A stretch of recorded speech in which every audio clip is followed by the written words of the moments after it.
Teacher Talking Sports, what it does, what it do, how we live. And I've taken a look at 7 of the 8 opening round matchups in the NBA playoffs. This will be the final one. It's the late game tonight. 8-1 matchup in the Western Conference. 8th seeded New Orleans Pelicans versus the top seeded Oklahoma City Thunder. Now, with many of these series, there is a very notable injury.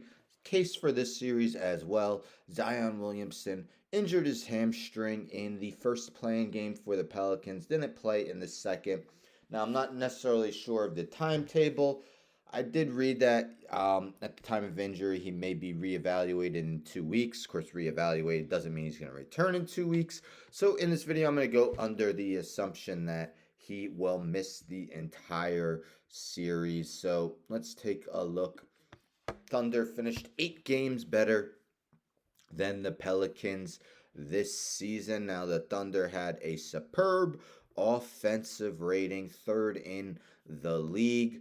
Why were they third in the league? Because they are arguably the best shooting team in the NBA. They actually finished third in the league in field goal percentage, tops in 3-point percentage, and fourth in free throw percentage. So, really, no weaknesses for the Thunder when it comes to shooting the ball. Also, two very good defenses here.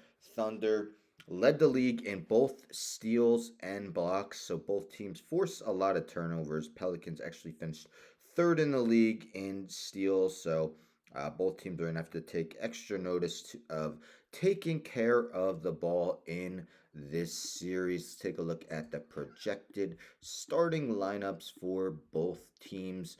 For the Pelicans, CJ McCollum averaged 20 points per game pretty much for a decade. Averaged exactly that this season.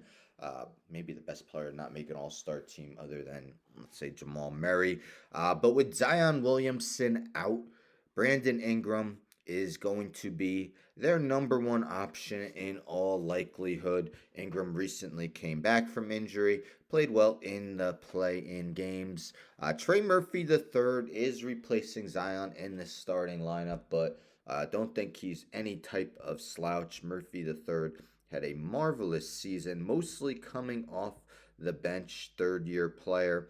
14.8 points per game and shot 38% from three-point territory on very high volume. Herbert Jones, one of these low usage guys that many of the teams have in the playoffs this year, makes his mark on the defensive end in all likelihood. Should be making an all defensive team in my eyes. But although he doesn't put up a lot of shots necessarily, he did shoot 41.8% from 3-point territory. So it's not like he's a guy that the Thunder can ignore when they're on the defensive end. Jonas Valanciunas is still a great rebounder, interior threat, but his minutes aren't quite as high. He's often off the court at the end of close games for the Thunder. Of course, their leader, SGA, Shea Gilgis Alexander. Gilgis Alexander is probably going to finish second or third in MVP voting, behind Jokic and maybe Luka Doncic. What a season it was. 53.5% field goal shooting, 35.5, 6.2 averages, 2 steals per game, finishing second only behind De'Aaron Fox steals per game. Jalen Williams, king of the mid-range, but not just that, he's a 42.7% three-point shooter, one of the best second-year players in the league, averaging nearly 20 points per game. Lou Dort, he's the low usage guy on the Thunder. But much like Jones, he's a great defensive player. But he's also a solid 3-point shooter, 39.4% on this season. Josh Giddey, arguably, you could argue that it was somewhat of a disappointing year for the third-year player. Was a triple-double threat nightly. Earlier on in his career, not so much this season, but he did ramp up his game towards the end of the season. But below average 3-point shooter, you wonder if he's a guy that the Pelicans might dare to shoot from the outside. Chet Holmgren absolutely is going to finish as a runner-up for Rookie of the Year behind Victor Wembanyama. Holmgren missed his entire first year due to injury. This season, he played all 82 games. Can shoot from the outside and is one of the best shot blockers in the league. We take a look at the key reserves for both teams. As I mentioned, Valanciunas often doesn't play the end of games. That could go to Larry Nance Jr., especially with Zion Williamson being out. Good rebounder as well. Jose Alvarado, an absolute pest on the defensive end, and he's really become a much better shooter than he was his first 2 seasons in the league. Najee Marshall, averaged 7 points per game this season in 19 minutes per contest.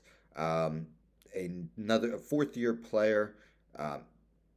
Basically shot career highs from both the field and 3-point territory this season. Now, you could say their second playing game was basically, what you might see in the postseason. And in that playing game, they only played 8 guys, so just the 3 guys listed off the bench. Actually, I'm sorry. I think Dyson Daniels played like 2.5 minutes. So Daniel, I'm not even actually. I don't think he did play. Okay, but anyhow, Daniels hasn't really lived up to the eighth pick overall in 2022, and Jordan Hawkins, another young player that he was actually the 14th pick in this year's draft. Um, hasn't been part of the rotation towards the end of the season in some must-win games for the Pelicans.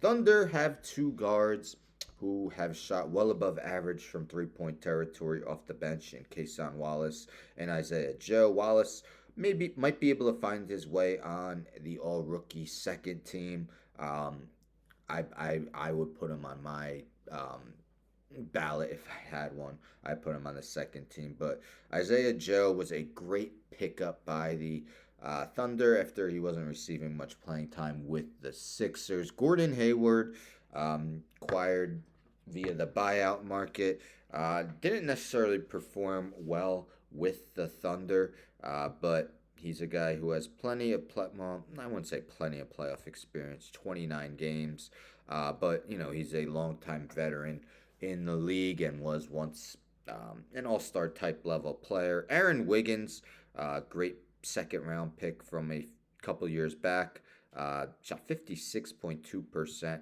from the field this season, and Jalen Williams, Kenrich Williams. I'm not sure which one would be ahead of the other in the rotation. They both received similar playing time over the season. So, again, game one is tonight in this series. If we take a look at DraftKings Sportsbook, to see who is the favorite. I mean, the Thunder, of course, are the favorite as the number 1 seed, and with Zion possibly out the entire series, Thunder are listed as heavy favorites, minus 700 compared to the Pelicans plus 450.